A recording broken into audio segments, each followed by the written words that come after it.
ಒಮ್ಮೆ ಮಕ್ಕಳೇನಾದ್ರೂ ನಿಮ್ಮದು ಕೈ ಬಿಟ್ಟು ಹೋದ್ರೆ ಅಂದ್ರೆ ಎಂದೂ ಸಿಗೋದಿಲ್ಲ. ಅದಕ್ಕೆ ದಯವಿಟ್ಟು ಯುವಕ ಮಿತ್ರರಲ್ಲಿ ತಂದೆ ತಾಯಿ ಗೌರವ ಕೊಡೋದ್ರ ಮುಖಾಂತರ ಗುರು ಹಿರಿಯರಿಗೆ ಮೊದಲು ನಮ್ಮ ಸರ್ಗಳು ಎಲ್ಲೋ ಬರ್ತಾರಪ್ಪ ಅಂತ ನಮ್ಮ ಸರ್ ಬರ್ತಾರ ಅಂತೇಳಿ ಓಡೋಕ್ಕಿದ್ದು ನಾವು. ಇವತ್ತಿಗೆ ಓಡುವಂತ ಅಲ್ಲಿ ಈಗ ಶಿಕ್ಷಕರ ಜೋಡಿನ ಕೂತ್ಕೊಂಡು ಸೆರೆ ಕೊಡುವಂಥ ಕಾರಣನೂ ಬಂದೈತಿ ಈಗ. ಅದಕ್ಕೆ ದಯವಿಟ್ಟು ಮೊದಲ ಸಂಸ್ಕಾರ ಮುಖ್ಯ. ನಾವು ಎಷ್ಟೇ ದುಡ್ಡು ಗಳಿಸ್ಬೋದು, ಏನೋ ಮಾಡ್ಬೋದು ನಾವು, ಆದ್ರೆ ಸಂಸ್ಕಾರ ಭಾಳ ಮುಖ್ಯ ಆಗ್ತದೆ. ನಮ್ಮ ಮನೆಯೊಳಗೆ ನಾವು ಸಂಗೊಳ್ಳಿ ರಾಯಣ್ಣನ ನಮ್ಮ ಮನೆಯೊಳಗೆ ಪೂಜೆ ಮಾಡೋನು, ಅದ್ರ ಹೊರಗೆ ಬಂದು ಎಲ್ಲ ಸರ್ವ ಧರ್ಮದವ್ರ ಜೊತೆನೂ ಸರ್ವ ಜಾತಿ ಜೊತೆನೂ ಕೂಡ ನಾವು ನೀವು ಒಂದನ್ನುವಂಥ ಒಂದು ಮನೋಭಾವನೆ ಇಟ್ಕೊಂಡು ಜೀವನ ಮಾಡುವಂಥ ಒಂದು ಮನೋಭೂಮಿಕೆ ನಾವು ಬೆಳೆಸ್ಕೊಳ್ಳೋಣ. ಯಾಕಂದರೆ ಗುರು ಹಿರಿಯರು ತಂದೆ ತಾಯಿ ಒಂದು ವಿನಂತಿ ಮಾಡ್ತಾ ಇದ್ದೆ ನಾನು, ನಿಮ್ಮ ಮಕ್ಳು ಏನಾದರೂ ಸಣ್ಣ ಪುಟ್ಟ ತಪ್ಪು ಮಾಡಿದ್ರೆ ಅಂದ್ರೆ ಒಮ್ಮೆ ದಂಡ್ಸಕ್ಕೆ ಹೋಗ್ಬೇಡ್ರಿ, ಅವ್ರನ್ನ ಬಾಜು ಕುಂದರ್ಸ್ಕೊಳ್ರಿ. ನಮ್ಮ ಮನೆತನ ಪರಿಸ್ಥಿತಿ ತಿಳಿಸಿ ಹೇಳ್ರಿ ಅವ್ರಿಗೆ, ನಮ್ದು ಹಿಂಗೈತಪ್ಪ, ನಾವು ಇಷ್ಟ ಹೋಗ್ಬೇಕು, ಇನ್ನೊಬ್ರು ನೋಡಿ ಜೀವನ ಮಾಡೋದು ಬೇಡ, ಆಸೆಗಿದ್ದಷ್ಟೇ ಕಾಲು ಚಾಚು ನಾವು ಅಂತೇಳಿ ಇದನ್ನ ಮಾಡ್ರಿ.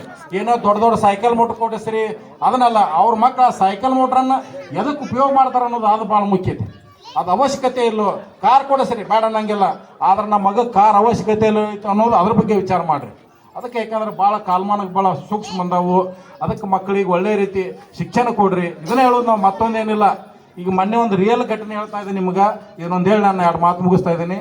ಇಳಕಲ್ ತಾಲೂಕು ಒಂದು ಗ್ರಾಮ, ಮಗ ಒಂದು ಏನೋ ತಪ್ಪು ಮಾಡಿದ ಅಂತೇಳಿ ಒಂದು ಬೇರೆ ಒಂದು ನಿಜವಾದ ಘಟನೆ ನಿಮ್ಗೆ ಹೇಳ್ತಾ ಇದ್ದೀನಿ. ಒಬ್ಬರು ಒಂದು ಮಾಡಿದ ತಪ್ಪಿನಿಂದ, ಒಂದು ಹೆಣ್ಣು ಮಗಳು ಮಾಡಿದಂಥ ತಪ್ಪಿನಿಂದ ಆ ಕುಟುಂಬ ಎಷ್ಟು ಪರಿಸ್ಥಿತಿ ಕೆಟ್ಟ ಆತಂದ್ರೆ ಮೊನ್ನೆ ಕಣ್ಣಾ ನೀರು ಬಂದು ಇನ್ನೊಂದು 15 ದಿನಾನೂ ಆಗಿಲ್ಲ. ನಮ್ಮ ಸಮಾಜ ಯಾಕೆ ಇಷ್ಟು ದಾರಿ ತಪ್ಪಾಗತೈತಿ ಅನ್ನೋದೊಂದು ನನಗೆ ಭಾಳ ನೋವಿನ ಸಂಗತಿ. ನಾನು ವಕೀಲರಿದ್ದರೂ ಕೂಡ ಮೊದಲು ನಾನು ರಾಜಿ ಮಾಡೋಕ್ಕೆ ಪ್ರಯತ್ನ ಪಡ್ತೀನಿ. ನಾನೇನಾದ್ರೂ ಹಂಗೆ ದುಡ್ಡು ಗಳಿಸ್ಬೇಕಾಗಿತ್ತಪ್ಪ, ನಾನು ಕೋಟ್ಯಾಧೀಶ ಹಾಕಿದ್ದೆ ನಾನು, ಆದರೆ ಕೋಟಿ ಜನರು ಗಳಿಸಿದ್ದೆ ನಾನು, ಆದರೆ ಕೋಟಿ ದುಡ್ಡನ್ನು ಗಳಿಸಿಲ್ಲ ನಾನು. ಒಂದು ಉದಾಹರಣೆ ಭಾಳ ಸಿಂಪಲ್ ಹೇಳ್ತಾಯಿದ್ದೀನಿ. ಯಾಕೆ ಇದು ಹೇಳುವಂಥ ವೇದಿಕೆ ಅಲ್ಲ ಕರೆ, ಆದರೂ ಜನರ ಒಂದು ಒಳಿತಿಗಾಗಿ ನಾನು ಹೇಳಬೇಕಾದದ್ದು ನನ್ನ ಧರ್ಮ. ಹೆಣ್ಮಗಳು ಏನೋ ಒಂದು ದಾರಿ ತಪ್ಪಿದ್ಲು. ಆ ಸಂದರ್ಭದೊಳಗೆ ಆ ಹುಡುಗ ಏನು ಮಾಡಿಬಿಟ್ಟ, 3 ಮಂದಿ ಗಂಡು ಮಕ್ಕಳು ಅವಂಗೆ. ಆ ಮಗ ಹೋಗಿ ಆ ಒಬ್ಬ ಮನುಷ್ಯನ ಮರ್ಡರ್ ಮಾಡಿಬಿಟ್ಟ. ಇದು ರಿಯಲ್ ಘಟನೆ ಹೇಳಾಗತ್ತೆ ನಿಮಗಿದು. ಮರ್ಡರ್ ಮಾಡಿಬಿಟ್ಟ. ಊರಾಗ ಹಿರಿಯರದ್ದು ಏನೇನು ಮಾಡ್ಬೇಕು, ಯಾವೊಬ್ಬ ಮಾಡಿದ್ದ ಅವನು ಜೈಲಿಗೆ ಹಾಕ್ಸಿದ್ರೆ ಸರಿ ಇರ್ತಾವೆ. ನಮ್ಮವ್ರು ಕುಡ್ಕೊಂಡು ಏನು ಮಾಡಿಬಿಟ್ರು, ಆ ಹುಡುಗನ ಅಪ್ಪನ ಹುಡುಗನ ಹಿಡಿದಂಥ ಒಬ್ಬ ಮಂಗಳೂರಾಗ ಇದ್ದ ಎಲ್ಲರನ್ನು ಕೂಡಿ 4 ಮಂದಿನ FIR ಸೇರಿಸ್ಬಿಟ್ರು. FIR ಸೇರಿಸಿದ್ರೆ ನಿಮ್ಗೆ ಹೇಳ್ತೇನೆ, 4 ವರ್ಷ 2000ನೇ ಇಸ್ವಿ ಒಳಗೆ ಆದದ್ದಂಥ ಇನ್ಸಿಡೆಂಟ್ ಇದು. 4 ವರ್ಷ ಜೈಲಿನಾಗಿದ್ದರು ಅವರು. ಈಗ ಜೈಲಿನ ಎಷ್ಟು ಹೋಗ್ಯಾವ ಅಂದ್ರೆ ದುಡ್ಡು ಅವರು 9 ರಿಂದ 10 ಲಕ್ಷ ರೂಪಾಯಿ ಹೋಗ್ಯಾವ. ಈ ರಾಯನ ಸಾಕ್ಷಿ ಮಾಡಿ ಹೇಳಕತ್ತೆ, ನಿಮ್ಗೆ ವಕೀಲರು ಕೊಟ್ಟ ದುಡ್ಡು ಮುಂದೆ 9 ಲಕ್ಷ ಹೋದವು. ನನಗೆ ಈಗ ಒಂದು 15 ದಿನನೂ ಆಗಿಲ್ಲ ಇನ್ನೋದು. ಆ ಹುಡುಗನಪ್ಪ ಈಗ ಒಂದು 2 ತಿಂಗಳಿಂದಲ್ಲಿ ಜಾಮೀನು ಆಗೈತೆ. ಅವನು ಜಾಮೀನು ಆಯ್ತು, ಹೋಗ್ಯಾನ. ಇಲ್ಲಿ ಬಾಗಲಕೋಟೆ ಕೇಸ್ ಹುಣಗುಂದಕ್ಕೆ ಟ್ರಾನ್ಸ್ಫರ್ ಆಗ್ತದೆ, ಡಿಸ್ಟಿಕ್ ಕೋರ್ಟ್ ಆಗ್ತಾನೆ. ವಕೀಲರು ಇಲ್ಲ, ಇನ್ನೂ 1.5 ಲಕ್ಷ ಕೊಡ್ಬೇಕಂತ ಕೇಳಿದ್ದಾರೆ. ರೊಕ್ಕನಲ್ಲಿ ಎಲ್ಲ ಕುರಿನೂ ಮಾರ್ಯಾರ, ಹೊಲನೂ ಮಾರಿಬಿಟ್ರೆ. ಆ ಹುಡುಗನಪ್ಪ ಐತಾರೆ, ನಿಮ್ಗೆ ಹೇಳ್ತಾನೆ, ಕಣ್ಣ ನೀರು ಬರ್ತಾವ ಅವನಿಗೆ. ವಿಷ ತೊಗೊಂಡ್ಬಿಟ್ರು. ವಿಷ ತೊಗೊಂಡ ಗೌರ್ಮೆಂಟ್ ಹಾಸ್ಪಿಟಲ್ದೊಳಗೂ ಇದು ಆಗಲಿಲ್ಲ, ಕುಮಾರೇಶ್ವರ್ಗೆ ಹಾಕಿದ್ರು. ಅಲ್ಲಿ 1.5 ಲಕ್ಷ ರೂಪಾಯಿ ರೊಕ್ಕ ಹೋದವರು. ಮುಂದೆ ನನಗೆ ಹಂಗೆ ಸುವರ್ಣ ನಾಗರಾಳ ಅಂತ ಹೇಳಿದ್ರು. ಅಣ್ಣಾರ ಹಿಂಗ್ರಿ ಒಂದಿಟ್ಟು ಸರ್ಕಾರ ದವಾಖಾನೆ ಬರ್ರಿ ಅಂದ್ರೆ ರಾತ್ರಿ 7 8 ಗಂಟೆ ಆಗಿರ್ಬೋದು. ಅಣ್ಣಾರ ಹೊಂಟ ಇಲ್ಲಿ ಸರ್ಕಾರ ದವಾಖಾನೆ ಬರ್ರಿ ಅಂತ ಹೇಳ್ತಂದ್ರೆ ಅದು ಬಂದೆ ನಾನು. ಅವರೆಲ್ಲ ಪರಿಸ್ಥಿತಿ ಕೇಳಿದೆ ನಾನು. ಏನದು ಕೇಳಿದೆ, ಎಲ್ಲ ಹೇಳಿದ್ರು.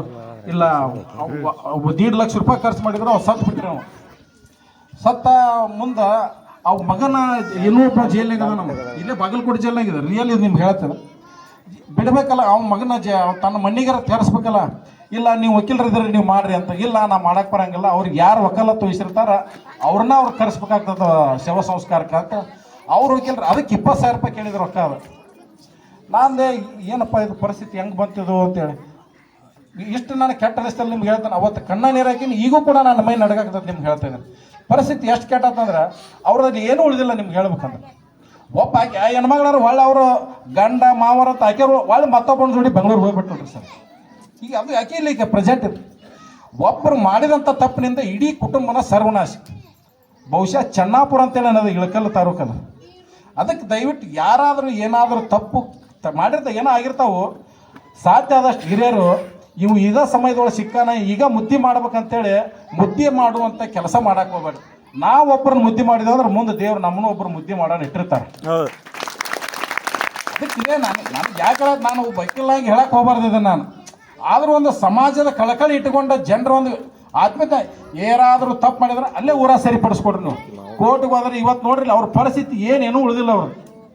ಅದಕ್ಕೆ ದಯವಿಟ್ಟು ಯುವಕರಲ್ಲಿ ಸುಮ್ಮನೆ ಅಟ್ರಾಸಿಟಿ ಕೇಳಿಸುವ ಅವು ಇವು ಎಲ್ಲ ಜಾತಿಯರು ಕೂಡಿಸಿ ಸರಿ ಏನೋ ಹುಡುಗ ತಪ್ಪು ಮಾಡಿದ್ದಪ್ಪ ನಾವು ತಿಳಿಸ್ಯಾಡ್ರಿ. ಆದ್ರೆ ಆ ಹುಡುಗ ಮಾಡಿದಂಥ ತಪ್ಪಿನಿಂದ ಐತಲ್ಲ ಇಡೀ ಕುಟುಂಬನ ಸರ್ವನಾಶ ಆಗುವಂಥ ಆಗಬಾರ್ದು.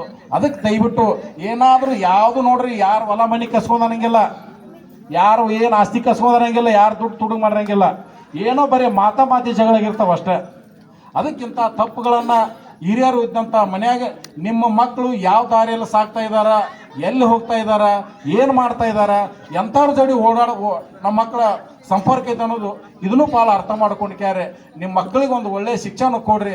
ಯಾಕಂದ್ರೆ ನಾ ಕನಕದಾಸರ ಬಗ್ಗೆ, ಸಂಗೊಳ್ಳಿ ರಾಯನ ಬಗ್ಗೆ ಅವರು ಇತಿಹಾಸ ಪುರುಷರಾಗಿ ಹೋಗಿದಾರೋ ಅವ್ರ ಬಗ್ಗೆ ಹೇಳಬೇಕಾಗಿಲ್ಲ.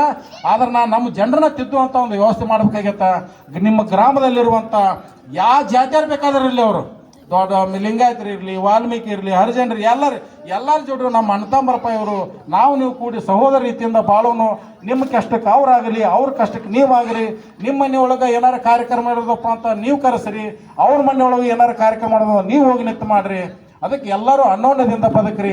ಸಂಗೊಳ್ಳಿ ರಾಯಣ್ಣ, ಸಿಂಧೂರು ಲಕ್ಷ್ಮಣ, ಡಾಕ್ಟರ್ ಬಾಬಾ ಸಾಹೇಬ್ ಅಂಬೇಡ್ಕರ್, ಕಿತ್ತೂರು ಚೆನ್ನಮ್ಮ ಇವರೆಲ್ಲರೂ ಹೆಂಗೆ ಸರ್ವ ಜನಾಂಗಕ್ಕೆ ಒಂದು ಸಂದೇಶ ಕೊಟ್ಟು ಹೋದ್ರು, ಅದೇ ರೀತಿ ನಾವು ಕೂಡ ನಮ್ಮ ಹಿರಿಯರು ಕೂಡ ಎಲ್ಲ ರೀತಿ ಅವ್ರ ರೀತಿ ಬಾಳೋಣ ಅಂತ ಹೇಳ್ತಾ ಈ ಯರ್ಕಲ್ ಗ್ರಾಮಕ್ಕೆ ಕರೆಸಿದಂಥ ನನ್ನ ಯುವಕ ಮಿತ್ರರಿಗೆ, ಗುರುಯರಿಗೆ, ತಾಯಂದಿರಿಗೆ ನಿಮ್ಮೆಲ್ಲರ ಪಾದಗಳಿಗೆ ನನ್ನ ನಮಸ್ಕಾರಗಳನ್ನು ಸಲ್ಲಿಸಿ ನನ್ನ ಎರಡು ಮಾತುಗಳಿಗೆ ವಿರಾಮ ನೀಡ್ತೇನೆ. ಜೈ ಹಿಂದ್, ಜೈ